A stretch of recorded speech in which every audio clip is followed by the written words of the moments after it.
Assalamu alaikum everyone. I begin in the name of Allah, the most gracious and the most merciful. So welcome to our online economics second paper classes. We would like to review our classes, chapter 7, which is known as inflation. So আমরা chapter 7 এর উপরে কাজ করব inflation নিয়ে। Inflation চ্যাপ্টারটা শেষ হয়ে গিয়েছে। তারপরে তোমাদের অনেকের অনুরোধে ইনফ্লেশন চ্যাপ্টার নিয়ে আমরা মোটামুটি কাজ করব। তো ইনফ্লেশন চ্যাপ্টারে যেহেতু এটা রিভিউ ক্লাস, ইনফ্লেশন চ্যাপ্টারে যার যেখানে কোনো প্রবলেম থাকে সাথে সাথে আমাকে শেয়ার করবা। তোমাদের মাইক ওপেন আছে এবং কার কোন জায়গায় কোথায় প্রবলেম হচ্ছে, কোন চিত্রে বুঝতে পারছো না, সেগুলো সম্পর্কে মোটামুটি আমি বিশদভাবে আলোচনা করব। ঠিক আছে, তো আমি চলে যাই আমাদের ক্লাসে।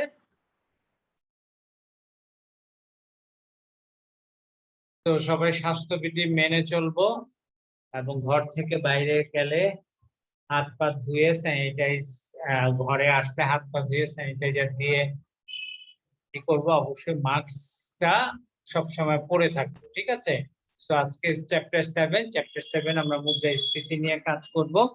এখন কথা হচ্ছে এখানে একটু খেয়াল করো, তোমাদের মুদ্রাস্ফীতি কাকে বলে, এখানে কোনো সমস্যা আছে?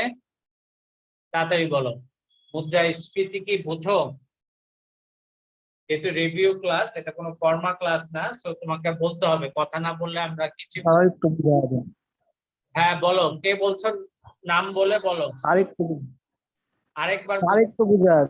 আচ্ছা, মুদ্রাস্ফীতিটা কি একটু ভালো করে শুনো। মুদ্রাস্ফীতিটা হচ্ছে ক্রমাগতভাবে দ্রব্য ও সেবার দাম স্তর বাড়তে থাকবে। আমি আবার বলছি, ক্রমাগতভাবে সময়ের সাথে দ্রব্য বা সেবার দাম স্তর বৃদ্ধি পেতে থাকবে। সো দ্রব্য এবং সেবার এই যে দাম স্তর যে বৃদ্ধি, এই বৃদ্ধিটাকে বলা হয় মুদ্রাস্ফীতি। অন্যভাবে বলা যায় যে সাধারণ অর্থে দীর্ঘদিন ধরে ক্রমাগত সার্বিক দাম স্তর বৃদ্ধি পাওয়া এবং মুদ্রার ক্রয় ক্ষমতা হ্রাস পাওয়াকে মুদ্রাস্ফীতি বলে। ক্লিয়ার? তো দাম স্তর অব্যাহতভাবে বেড়ে যাবে। আগে 20 টাকা দিয়ে আমি 1 কেজি আলু কিনতাম, কিন্তু এখন 1 কেজি আলু কিনতে যে আমার 25 টাকা লাগছে। এই যে 5 টাকা বেড়ে গেল, এই 5 টাকা বৃদ্ধিটাকে বলা হচ্ছে মুদ্রাস্ফীতি। ঠিক আছে, তো ক্রমাগতভাবে সার্বিক দাম স্তর যখন বাড়বে এবং মুদ্রার যে ক্রয় ক্ষমতা, যেমন 20 টাকা দিয়ে 1 কেজি আলু কিনেছি, এখন 20 টাকা দিয়ে 1 কেজির থেকে কম আলু পাবো। এই যে ক্রয় ক্ষমতাটা কমে গেল, এই ক্রয় ক্ষমতা বা the value of money goes down, অর্থের যে ক্রয় ক্ষমতা যে হ্রাস পাচ্ছে, সেটাকে মুদ্রাস্ফীতি বলে। ক্লিয়ার কিনা? এতটুকু বুঝেছো কিনা? চিত্র দিয়ে বুঝাবো। এতটুকু কি বুঝতে পারছো? বুঝা গেছে?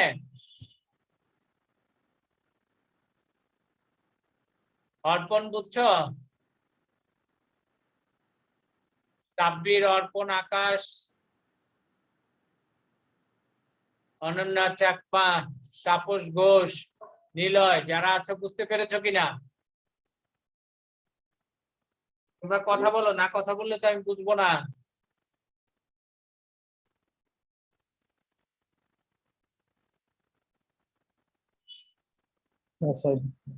আচ্ছা, তো এখানে একটু দেখো একটা জিনিস, মুদ্রাস্ফীতি সম্পর্কে পিকু কি বলেছেন? যখন আর্থিক আয় উৎপাদনশীল কার্য অপেক্ষা বেশি হারে বৃদ্ধি পায়, তখন তাকে মুদ্রাস্ফীতি বলে। আর্থিক আয় উৎপাদনশীল কার্য অপেক্ষা বেশি বৃদ্ধি পায়, তখন সেটাকে মুদ্রাস্ফীতি বলে। সো উপরোক্ত সংজ্ঞার আলোকে যেটা বলা হচ্ছে, সাধারণ দাম স্তরের ক্রমাগত বৃদ্ধিটাই হচ্ছে মুদ্রাস্ফীতি। সাধারণ দাম স্তরের ক্রমাগত বৃদ্ধিটাকে কি বলা হচ্ছে? মুদ্রাস্ফীতি। সো মুদ্রাস্ফীতির যে বৈশিষ্ট্যগুলো আছে একটু দেখো, মুদ্রাস্ফীতির যে বৈশিষ্ট্যগুলো আছে একটু দেখো।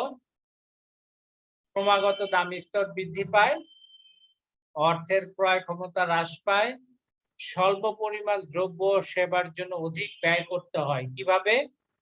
আগে আমি 20 টাকা দিয়ে 1 কেজি আলু কিনেছি, এখন 1 কেজি আলু কিনতে গেলে 25 টাকা লাগে। সো স্বল্প পরিমাণ দ্রব্য ও সেবার জন্য কত টাকা অধিক ব্যয় করতে হলো? অবশ্যই অধিক ব্যয় করতে হলো কয় টাকা? 5 টাকা। এটাকে বলা হচ্ছে মুদ্রাস্ফীতি। এই যে 5 টাকা ব্যয় করতে হচ্ছে। সামগ্রিক যোগান অপেক্ষা সামগ্রিক চাহিদা বৃদ্ধি পায়। এটা আমি চিত্র দিয়ে দেখাবো কিভাবে সম্ভব। আরেকটা হচ্ছে মৃদু মুদ্রাস্ফীতি বিনিয়োগ, কর্মসংস্থান ও উৎপাদন বৃদ্ধিতে সহায়ক, কিন্তু অতিরিক্ত মুদ্রাস্ফীতি অর্থনীতিতে ভারসাম্য সৃষ্টি করে। এই দুইটা আমি দেখাবো। ঠিক আছে? এই দুইটা আমি দেখাবো। যদি সময় থাকে আমি দেখিয়ে দিব। আগে আমি মোটামুটি আগাই। আচ্ছা, এখন আসো পরের স্লাইডে মুদ্রাস্ফীতির হার কিভাবে তোমরা পরিমাপ করবে? একটু খেয়াল করো মুদ্রাস্ফীতির হার কিভাবে পরিমাপ করবে? মুদ্রাস্ফীতির হার এটাকে কি দ্বারা ডিনোট করা হয়? এই পাই দ্বারা। দেখো পাই দ্বারা। পাই সমান সমান চলতি বছরের দাম স্তর। চলতি বছরের দাম স্তর আমি P1 দিয়েছি, এটাকে PT দিয়েও দেয়া যায়। মাইনাস ভিত্তি বছরের দাম স্তর P0 দিয়েছি, ভিত্তি বছরের দাম স্তরকে PT -1 দিয়েও দেয়া যায়। ঠিক আছে? ডিভাইডেড বাই ভিত্তি বছরের দাম স্তর PT -1। ঠিক আছে? এটাকে বলা হয় মুদ্রাস্ফীতি নির্ণয়ের সূত্র। তুমি দুই ভাবে দিতে পারো, এটা দিয়েও দিতে পারো অথবা এটা দিয়েও দিতে পারো, সমস্যা নাই। সো P1 হচ্ছে বর্তমান বছরের দাম স্তর, P0 হচ্ছে পূর্ববর্তী বা ভিত্তি বছরের দাম স্তর। এখন পূর্ববর্তী বর্তমান বছরের দাম স্তরটা কি? P1। আর P0 হচ্ছে ভিত্তি বছর। এখন ভিত্তি বছর কাকে বলে? ভিত্তি বছর হতে পারে তার আগের বছর, হতে পারে তার 5 বছর আগের বছর, হতে পারে 10 বছর আগের বছর, হতে পারে 15 বছরের আগের দাম স্তর। এখন ভিত্তি বছর বলতে সেই বছরকে বোঝায় যেই বছরে দামের উঠানামাটা কি কম। ভিত্তি বছর বলতে সেই সেই দাম স্তরের উঠানামাটা কম।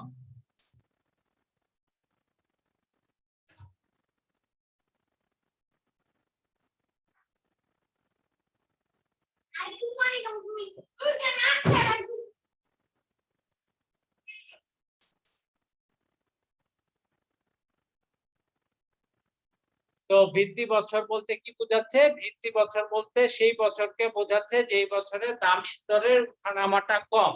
এখন দেখো, মনে করি 2015 সালে দাম স্তর ছিল কত? 100। 2015 সালে দাম স্তর ছিল 100। 2020 সালে দাম স্তর হলো কত? 120। তাহলে মুদ্রাস্ফীতির হার হবে কত? P1 বর্তমান বছর দাম স্তর মানে 2020। 2020 এরটা কত? 120। এই যে দেখো 120 দিয়েছি। মাইনাস ভিত্তি বছর হচ্ছে 2015 কত?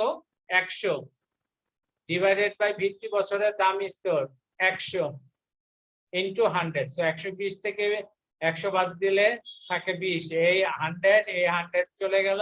সো 20%। সো দাম স্তর কি বেড়েছে?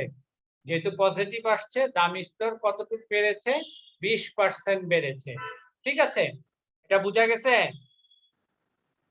মুদ্রাস্ফীতির হার কিভাবে পরিমাপ করা যাচ্ছে বোঝা গেছে? তাড়াতাড়ি রেসপন্স করো, কারণ একবার 3টা স্লাইড লেকচার যদি শেষ করতে হয় তোমাদের রেসপন্সটা ভালো হতে হবে। আচ্ছা, না বুঝলেও বলবা, কোনো সমস্যা নাই। আচ্ছা, দাম স্তরের সাথে অর্থ মূল্যের সম্পর্ক। দাম স্তরের সাথে অর্থের মূল্য সম্পর্ক একটু খেয়াল করবা। দাম স্তরের সাথে অর্থের বিপরীত সম্পর্ক বিদ্যমান। কিভাবে দেখো, আমি বলেছি যে তুমি 20 টাকা দিয়ে 1 কেজি আলু কিনছো, এখন 25 টাকা দিয়ে 1 কেজি আলু কিনছো মুদ্রাস্ফীতি চলাকালীন সময়। তার মানে কি? দাম স্তর বাড়ার সাথে সাথে তুমি পরিমাণ কি? পরিমাণ আগের মতোই কিনছো, কিন্তু দাম স্তর বেড়ে যাচ্ছে। তার মানে একটু খেয়াল করো, দাম স্তরের সাথে সাথে এই যে 5 টাকা বাড়লো, 5 টাকা বাড়ার সাথে সাথে তুমি কি করতেছো? আগের থেকে কম পরিমাণ মানে কম পরিমাণ অর্থে আগের থেকে কম পরিমাণ জিনিসটা কিনছো। একটু খেয়াল করো, আমি বুঝাচ্ছি। দেখো, অর্থের ক্রয় ক্ষমতাকে অর্থের মূল্য বলে। মানে এই যে 20 টাকা দিয়ে 1 কেজি আলু কিনছি, এই 20 টাকাকেই বলা হচ্ছে অর্থের মূল্য বা অর্থের ক্রয় ক্ষমতা। অর্থাৎ নির্দিষ্ট পরিমাণ অর্থ দিয়ে যে পরিমাণ দ্রব্য ও সেবা সামগ্রী ক্রয় করা যায় তাকে অর্থের মূল্য বলে। তো অর্থের মূল্যটাকে V of M, V subscript M দ্বারা প্রকাশ করা হয়, সেটা 1/p। এখন 1/p দ্বারা কি বোঝাচ্ছে? অর্থের মূল্যের সাথে দাম স্তরের কেমন সম্পর্ক বিদ্যমান? বিপরীত। দাম স্তর বাড়লে অর্থের velocity of money, velocity of money না, হ্যাঁ, ভেলোসিটি অফ মানি কমে যাবে। আর দাম স্তর কমলে ভেলোসিটি অফ মানি বেড়ে যাবে। এখন বলতে পারো যে স্যার এটা কিভাবে সম্ভব? আমি এখনই একটা ম্যাথ দেখাচ্ছি। ভেলোসিটি অফ মানি একটু খেয়াল করো, পাশেই দেখো, 1/10, 1/10। এখন 1/10, একটু খেয়াল করো, তোমরা ব্যাপারটা বুঝো, অনেক সোজা। যদি বুঝো তাহলে এর মতো সোজার কিছু নাই। এখন 1/10 আসতেছে হচ্ছে 0.1। ঠিক একইভাবে ভেলোসিটি অফ মানি, আমি অর্থের দাম স্তর পূর্ণ করে দিই। ঠিক আছে, দাম স্তর পূর্ণ না, একটু করে দিই, দাঁড়াও। দাম স্তর পূর্ণ না, দাম স্তর আমি করে দিই, 20 করে দিই, তাহলে সুবিধা হবে।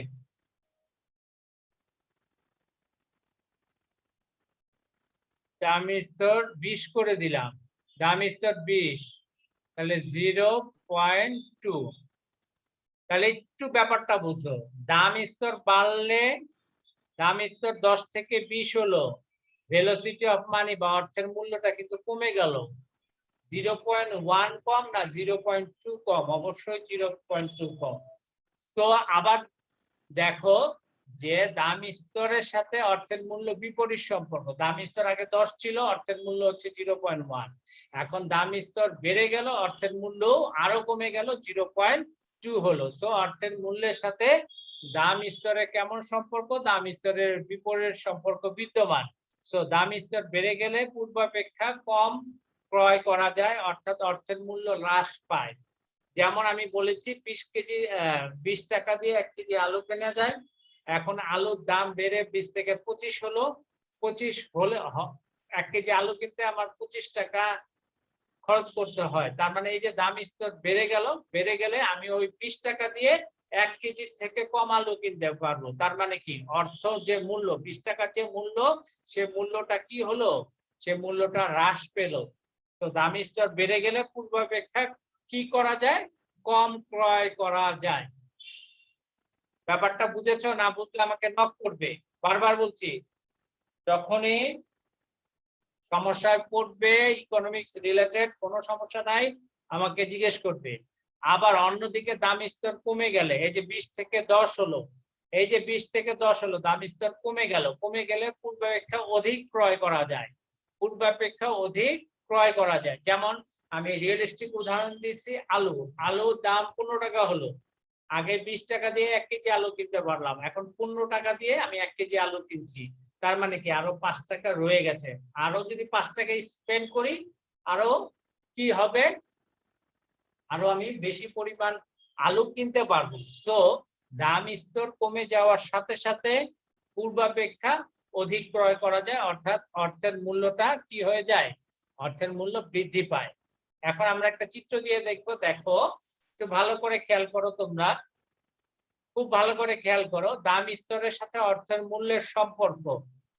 দাম স্তরের সাথে অর্থের মূল্যের সম্পর্ক। ভূমি অক্ষে, এই যে এক্স অক্ষ, এই অক্ষে হচ্ছে দাম স্তর, আর লম্ব অক্ষে হচ্ছে অর্থের মূল্য নির্দেশিত। এখন একটু খেয়াল করো, সেটা হচ্ছে অর্থের মূল্য।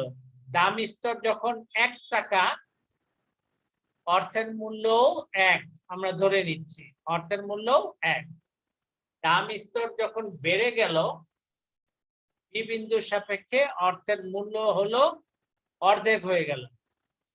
অর্থের মূল্য হলো অর্থের মূল্য অর্ধেক হয়ে গেল। আচ্ছা, এখন এটা কিভাবে শুনবো? রিয়েলিস্টিক একটা উদাহরণ দিই।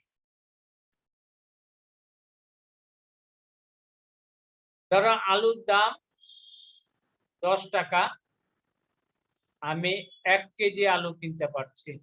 কতটুকু? 1 কেজি। এখন আলুর দাম যখন 5 টাকা, আমি আলুর দাম যখন কমে গেল তখন আমি 2 কেজি 2 কেজি ওই একই 10 টাকায় 2 কেজি আমি আলু কিনতে পারছি। এখন ধরো এই যে দাম স্তর যখন 5 টাকা, আমি এই বিন্দুর সাপেক্ষে 2 কেজি আলু কিনতে পারছি, কিন্তু দাম স্তর যখনই বেড়ে গেল 5 থেকে 10 হলো, তখন আমি বি বিন্দুর সাপেক্ষে 1 কেজি আলু কিনতে পারছি, তাই না? তো তার মানেটা কি? দাম স্তর বাড়ার সাথে সাথে অর্থের মূল্যটা কমে যায়। 1 কেজি পেঁয়াজের দাম 40 টাকা, এখন 40 টাকা দিয়ে আমি 1 কেজি পেঁয়াজটা কিনি। এখন পেঁয়াজের দাম বেড়ে হয়ে গেল 60 টাকা। তার মানেটা কি? তার মানেটা কি? আমি ওই 1 কেজি পেঁয়াজ কিনতে গেলে পূর্বাপেক্ষা 20 টাকা বেশি টাকা দিয়ে আমাকে কি কিনতে হচ্ছে? পেঁয়াজ কিনতে হচ্ছে।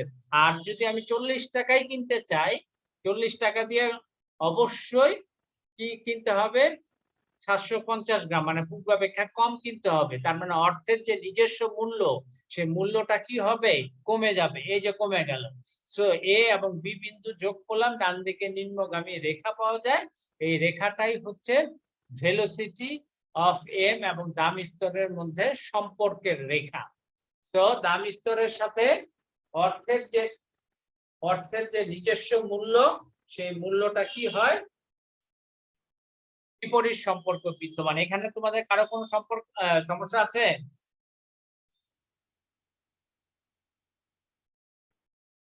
কারো যদি কোনো সমস্যা না স্যার। বলো, একদম বলো, যেহেতু আমাদের প্রবলেম। আর সবাইকে বলো জয়েন করতে। বেশি জয়েন কয়জন আছো? মাত্র 19 জন ক্লাসে আছো। আমাদের হচ্ছে 33 আর ওখানে 10, 43 জনের ভিতরে মাত্র 19 জন ক্লাস করতেছো।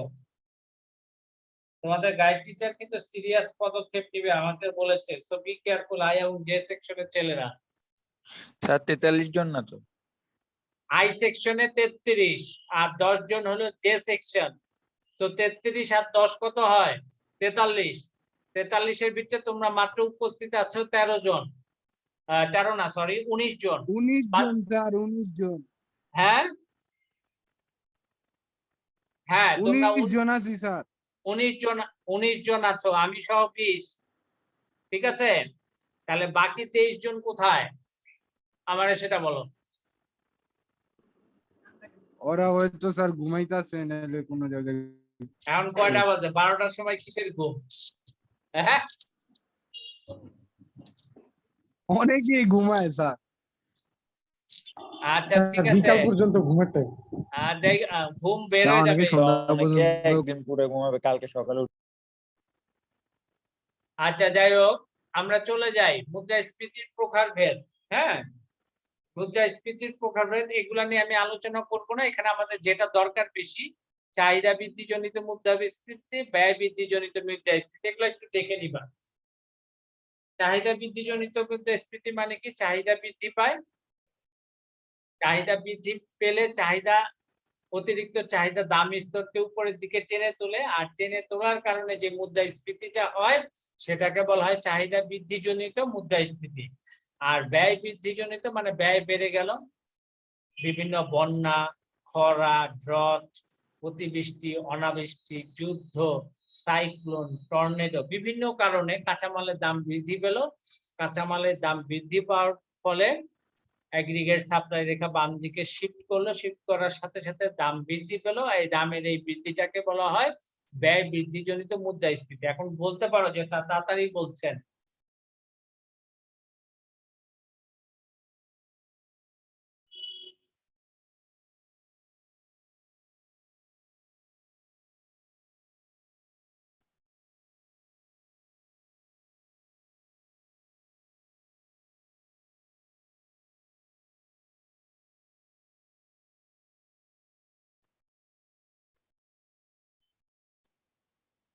ঠিক আছে স্যার তাড়াতাড়ি বলছেন।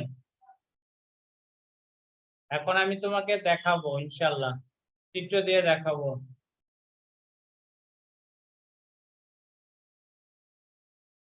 চিত্রতে চলে যাই।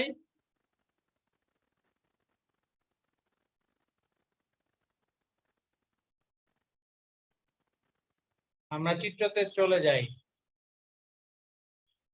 এগুলা এই যে চাহিদা বৃদ্ধিজনিত মুদ্রাস্ফীতি,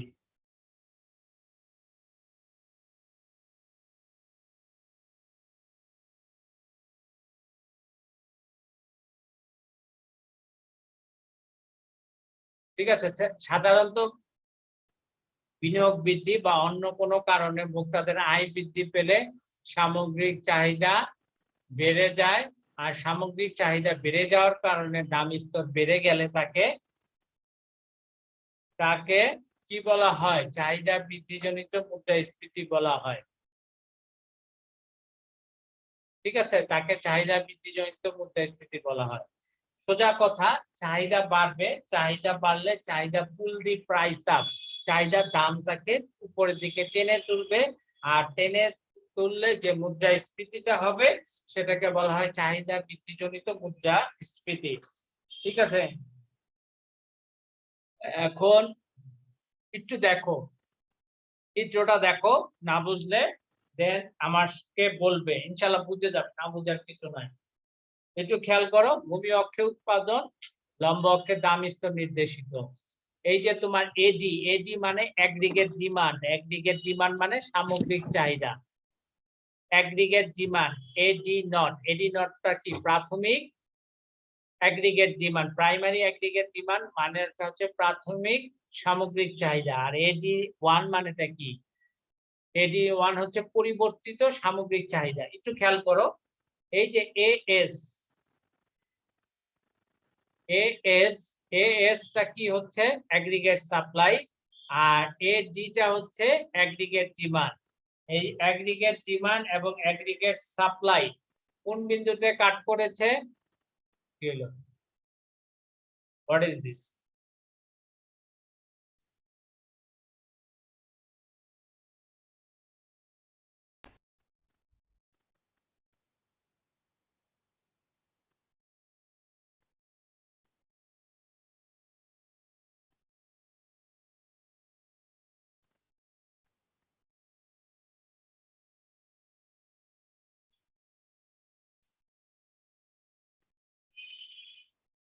হ্যাঁ, দেখা যাচ্ছে স্লাইড?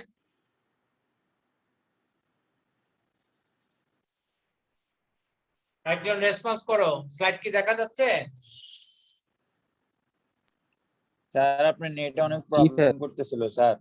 হ্যাঁ, জি নেটে স্যার। প্রবলেম করতেছে, বাড়ি দিচ্ছে, এগুলো স্যার আমাদের আটকে কিছুই চলেছে, করার স্যার। নাই। এখন তোমার ই দেখা যাচ্ছে কিনা, স্লাইড দেখা যাচ্ছে কিনা?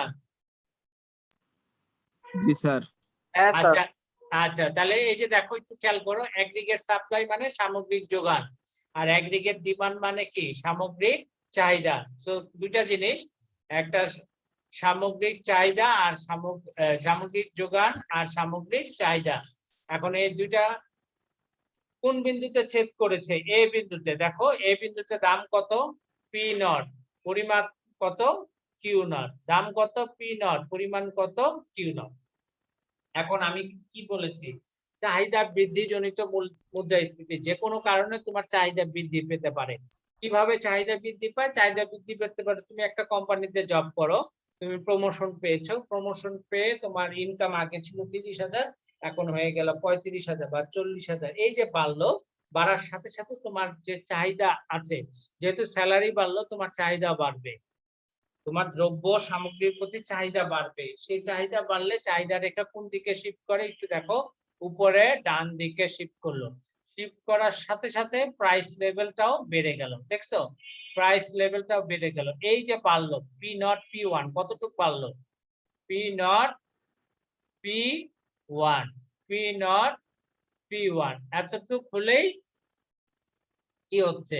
পি নট পি পরিমাণ যে বাড়ছে, এই বাড়াটাকে বলা হচ্ছে মুদ্রাস্ফীতি। এছাড়া আর কি কারণে চাহিদা বাড়তে পারে? উইনফল গেম, আকাশ থেকে পড়া, যেমন লটারি পেতে পারো, ঠিক আছে, লটারি হতে পারে, তোমার চাকরি এক চাকরি থেকে অন্য চাকরিতে সুইচ করেছো, আগে 50,000 টাকা বেতন পেতে এখন 70,000 হয়েছে, ঠিক আছে। এইভাবে যেভাবে যে কোনো কারণ হয়, চাহিদা বাড়লো, যে কোনো কারণে চাহিদা রেখা ডানে শিফট করবে, ডানে শিফট করার সাথে সাথে অ্যাগ্রিগেট সাপ্লাইকে ওই উপরের বি বিন্দুতে কি করছে, ইন্টারসেক্ট করছে, ছেদ করছে। দাম যে বাড়ছে, আগে ও পি নট ছিল, এখন ও পি ওয়ান হচ্ছে। এই যে পি নট পি ওয়ান পরিমাণ বাড়ছে, এই বাড়াটাকেই বলা হচ্ছে চাহিদা বৃদ্ধি জনিত মুদ্রাস্ফীতি। এতটুকু বুঝছো কিনা? চাহিদা বৃদ্ধি জনিত মুদ্রাস্ফীতি, ঠিক আছে। তো চাহিদা বৃদ্ধিজনিত মুদ্রাস্ফীতির মেইন কস্টটা হচ্ছে অ্যাগ্রিগেট ডিমান্ড, এইটা বাড়বে। অ্যাগ্রিগেট ডিমান্ড কখন বাড়ে? মানুষের আয় যখন বাড়ে, আয় যখন বাড়ে, আমি দেখাই দিচ্ছি। আয় বাড়ার সাথে সাথে অ্যাগ্রিগেট ডিমান্ড বাড়বে। অ্যাগ্রিগেট ডিমান্ড কি করবে? SHIFT, শিফট করবে। কোন দিকে শিফট করবে? ডানে। অ্যাগ্রিগেট ডিমান্ড ডানে শিফট করবে। ডানে শিফট করার সাথে সাথে প্রাইসটা কি করবে? প্রাইসটা বাড়বে। আর এই যে প্রাইস বেড়ে গেল, এই বাড়াটাকে বলা হচ্ছে কি? এই বাড়াটাকে বলা হচ্ছে মুদ্রাস্ফীতি। বুঝছো কিনা? রেসপন্স করো তাড়াতাড়ি। জি স্যার, জি স্যার। বোঝা গেছে? আর না বুঝলে কিন্তু জিজ্ঞেস করো, চুপ করে বসে থেকো না। আচ্ছা, এখন চাহিদা বৃদ্ধিজনিত মুদ্রাস্ফীতি নিয়ন্ত্রণের উপায়, ঠিক আছে, ওইটাই, এটা পরে কথা বলছি। নিয়ন্ত্রণের উপায় অনেক চিত্র আছে, নতুন অ্যাড করেছি, এটা আমি বুঝাবো। আগে আমি ব্যয় বৃদ্ধিজনিত মুদ্রাস্ফীতিটা বুঝাইনি, ঠিক আছে। ব্যয়, যে কোনো কারণে উৎপাদনের ব্যয় বেড়ে যাবে, ব্যয় বেড়ে যাবে। ব্যয় বাড়ার সাথে সাথে সামগ্রিক যোগান, ব্যয়, কাঁচামালের দাম বেড়ে গেল, যুদ্ধ, তারপরে টর্নেডো, তারপরে ন্যাচারাল ক্যালামিটি, বন্যা, খরা, ড্রট মানে খরা, বন্যা, যে কোনো কারণে কাঁচামালের দাম বেড়ে গেল। কাঁচামালের দাম বাড়লে কি উৎপাদন করতে আগের থেকে কম খরচ হবে না বেশি খরচ হবে? অবশ্যই বেশি খরচ হবে। তাহলে বেশি খরচ হচ্ছে, একটা কৃষকের পক্ষে বেশি খরচ হলে তার কি টাকা আনলিমিটেড না লিমিটেড? অবশ্যই সীমিত। তার মানে কি সে কম উৎপাদন করবে, আর কম উৎপাদন করলে সামগ্রিক যোগান বা যোগান রেখা ডানে শিফট, বামে শিফট করে, মানে হ্রাস পায়। আর হ্রাস পাওয়ার সাথে সাথে দ্রব্যের দাম স্তর বেড়ে যায়। দ্রব্যের দাম স্তর বাড়লে যে মুদ্রাস্ফীতিটা হয় সেটাকে ব্যয় বৃদ্ধিজনিত মুদ্রাস্ফীতি বলে। যেমন সাধারণত শ্রমিকের মজুরি, কাঁচামাল, যন্ত্রপাতির দাম, পরিবহন খরচ ইত্যাদি বৃদ্ধি পেলে উৎপাদন ব্যয় বাড়ে এবং সামগ্রিক যোগান কি হয়? হ্রাস পায়, ফলে দাম স্তর বেড়ে যায়। আমি একটু চিত্র দিয়ে দেখাচ্ছি, তাহলে বুঝবা। এই যে দেখো, খেয়াল করো, চিত্রে ভূমি অক্ষে উৎপাদনের পরিমাণ, লম্ব অক্ষে দাম স্তর নির্দেশিত, অ্যাগ্রিগেট ডিমান্ড এবং অ্যাগ্রিগেট সাপ্লাই কোন বিন্দুতে ছেদ করে? এ বিন্দুতে। দাম কতটুকু নির্ধারিত হয়? দাম কতটুকু নির্ধারিত হয়? ও পি নট, এতটুক দাম নির্ধারিত হয়।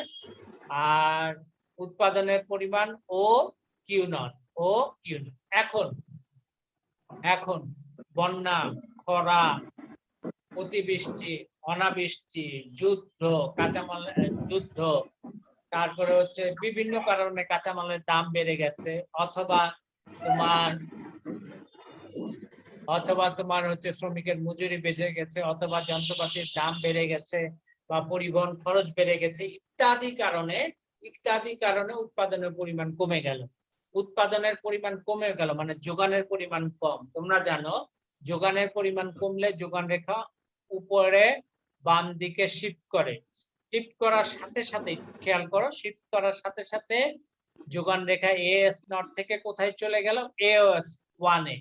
কোন বিন্দুতে ছেদ করলো? অ্যাগ্রিগেট ডিমান্ড এডি নটের বি বিন্দুতে ছেদ করলো। তো বাবা, তো দাম কতটুকু বেড়ে গেল? পি নট থেকে পি ওয়ান। এই যে পি নট থেকে পি ওয়ানে বাড়লো, এই বাড়াটাকেই বলা হচ্ছে কি? ব্যয় বৃদ্ধি জনিত মুদ্রাস্ফীতি। ব্যয় বৃদ্ধি জনিত মুদ্রাস্ফীতি। তার মানেটা কি? তার মানে কি? তার মানে হচ্ছে কাঁচামাল,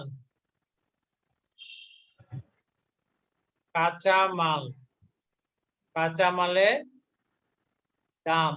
লেখাটা একটু ভালো হচ্ছে না। কাঁচামালের দাম বাড়লো। কেন বাড়লো? যুদ্ধ, বিগ্রহ, শর্টেজ, বিভিন্ন কারণে কাঁচামালের দাম বেড়ে গেল। কাঁচামালের দাম বাড়ার ফলে কি হলো?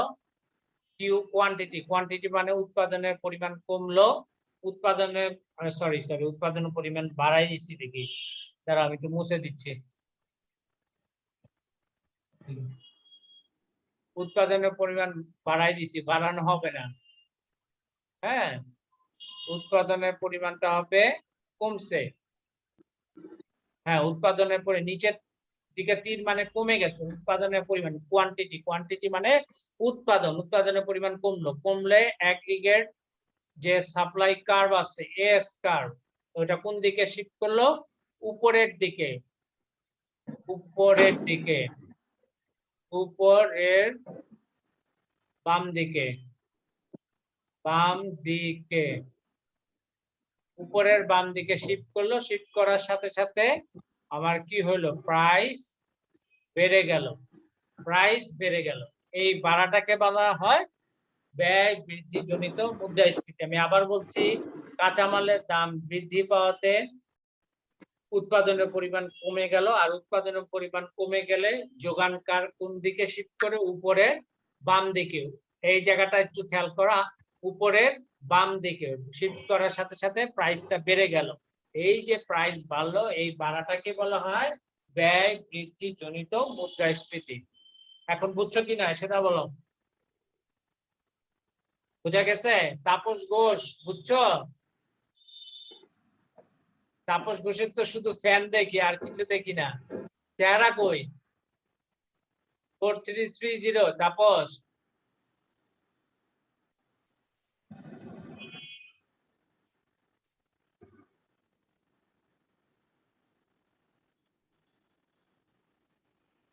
তাপস, তুমি কি আমাকে শুনতে পাচ্ছ?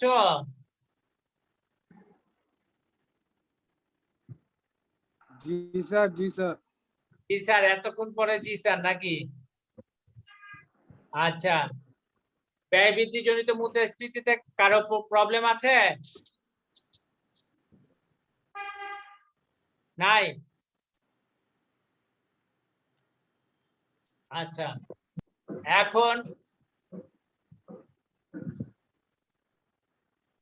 চাহিদা এবং ব্যয় বৃদ্ধি জনিত মুদ্রাস্ফীতি, এটা তোমরা দেখে নিবে। আমি এখন যেখানে যাব, যে মুদ্রাস্ফীতি নিয়ন্ত্রণের উপায়ে যাব। মুদ্রাস্ফীতি নিয়ন্ত্রণের উপায় একটু খেয়াল করো। আর মাত্র 6 মিনিট আছে, আমি দেখি শেষ করতে পারি কিনা। একটা হচ্ছে সংকোচনমূলক রাজস্ব নীতি। আমি বলেছিলাম আমার বুঝিনি। কে বলছো? নাম বলে জোরে করে বলো।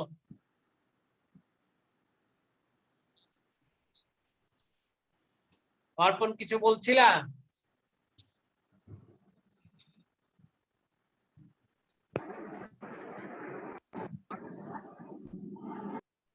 স্যার নাম রোল কি দিয়ে দিব?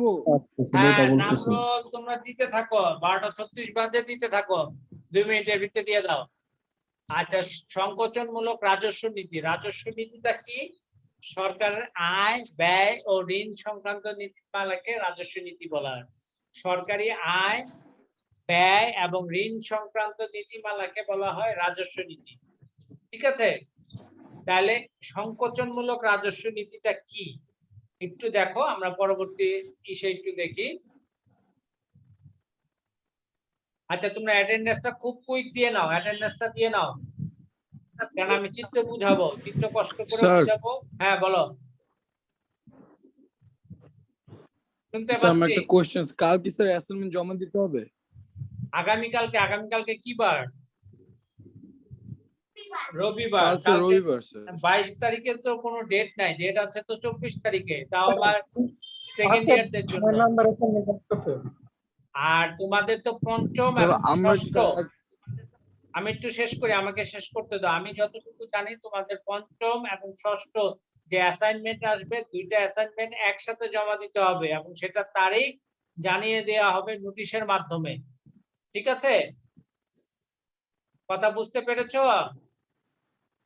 জি স্যার, জি স্যার, হ্যাঁ, ধন্যবাদ স্যার। পঞ্চম ষষ্ঠ অ্যাসাইনমেন্ট নোটিশ আকারে কবে জমা দিতে হবে এটা এখনো বলেনি। যেদিন বলবে সেদিন এসে জমা দিবে। আরেকটা কথা, গাইড টিচারের সাথে সবসময় কি লাগবে, লিংক রাখবে। গাইড টিচারের কাছে আপডেট নিউজ গুলো থাকে, তো তখন তার সাথে কথা বলে নোটিশ হওয়া সাপেক্ষে তোমাকে এসে জমা দিয়ে দিতে হবে। আমি যতটুকু জানি 22 তারিখে কোনো কিছু জমা দিতে হবে না, তারপরেও তোমরা গাইড টিচারের সাথে ফোন দিয়ে জেনে নিবে। আমি যতটুকু শুনেছি পঞ্চম এবং ষষ্ঠ দুইটা একসাথে জমা দিতে হবে তোমাদের। তো সম্ভবত পঞ্চমটা এসেছে, এখনো ষষ্ঠটা আসে নাই। ঠিক আছে, তোমরা গাইড টিচারের সাথে একটু কথা বলে নিবে। আচ্ছা, সংকোচনমূলক রাজস্ব নীতি একটু খেয়াল করো, এটা কি জিনিস? রাজস্ব নীতি, রাজস্ব নীতি একটু খেয়াল করো, একটু ভালোভাবে তাকাও স্লাইডের দিকে। মুদ্রাস্ফীতি কি হয়? চাহিদা বাড়ে, অ্যাগ্রিগেট ডিমান্ড ডানে ডানে শিফট করে, ডানে শিফট করার সাথে সাথে কি হয়? ডানে শিফট করার সাথে সাথে প্রাইস বেড়ে যায়। এখন মুদ্রাস্ফীতি নিয়ন্ত্রণের জন্য আমার অ্যাগ্রিগেট ডিমান্ডটাকে কি করা হতে হবে? কমাইতে হবে। যে কোনো কারণেই হোক অ্যাগ্রিগেট ডিমান্ড কমালে প্রাইস লেভেল কমবে, কমে মুদ্রাস্ফীতিটা নিয়ন্ত্রিত হবে। এখন রাজস্ব নীতি, সরকার রাজস্ব নীতির মধ্যে সরকারি ব্যয় আছে, কর হার বৃদ্ধি আছে। ভালো করে শুনো, বারবার বলছি, ভালো করে, খুব ভালো করে শুনো, কান খাড়া করে শুনো। সরকার বিভিন্ন কাজে, ব্রিজ, কালভার্ট, উন্নয়ন প্রকল্প, বিভিন্ন প্রকল্পে তার ব্যয়টা হ্রাস করবে। আর যদি ট্যাক্স বাড়া যায়, কর হার, ট্যাক্স মানেটা কি? ট্যাক্স হচ্ছে গভর্নমেন্টকে তার ইনকাম, সাধারণ জনগণের উপরে বিভিন্ন কর বসাবে, সে করটা বাড়ায় দিবে। বাড়ায় দেওয়ার সাথে সাথে কি হবে? তোমার হাতে টাকা থাকবে না। তোমার হাতের টাকা কোথায় চলে যাবে? সরকারের কাছে। সরকারের কাছে যাওয়ার সাথে সাথে আগে এএস এবং এডি, ই নট প্রাইমে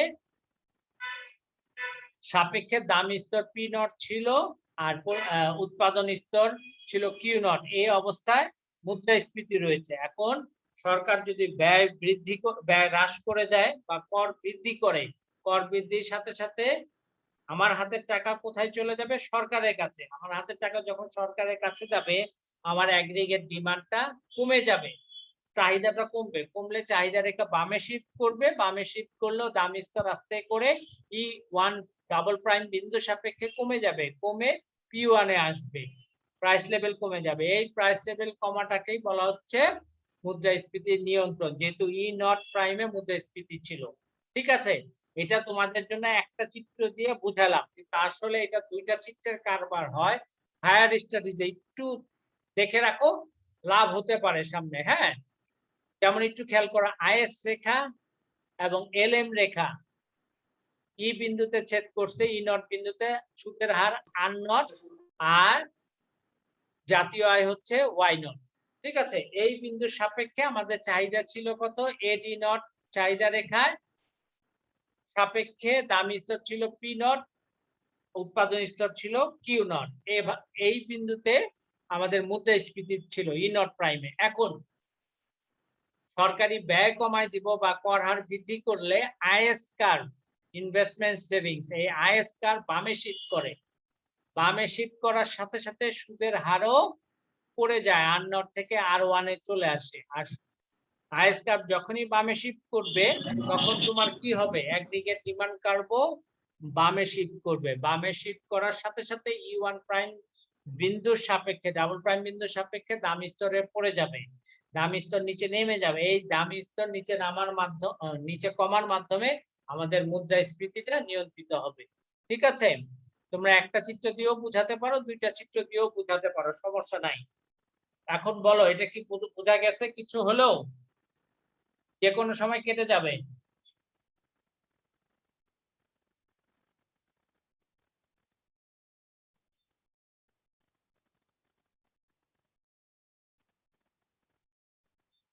তোমরা কি এটা বুঝেছ? না বুঝলে জিজ্ঞেস করো।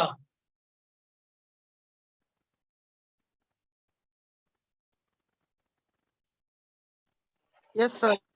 আচ্ছা, সো এইভাবে কিছু জিনিস চোখের সামনে না দেখে আমরা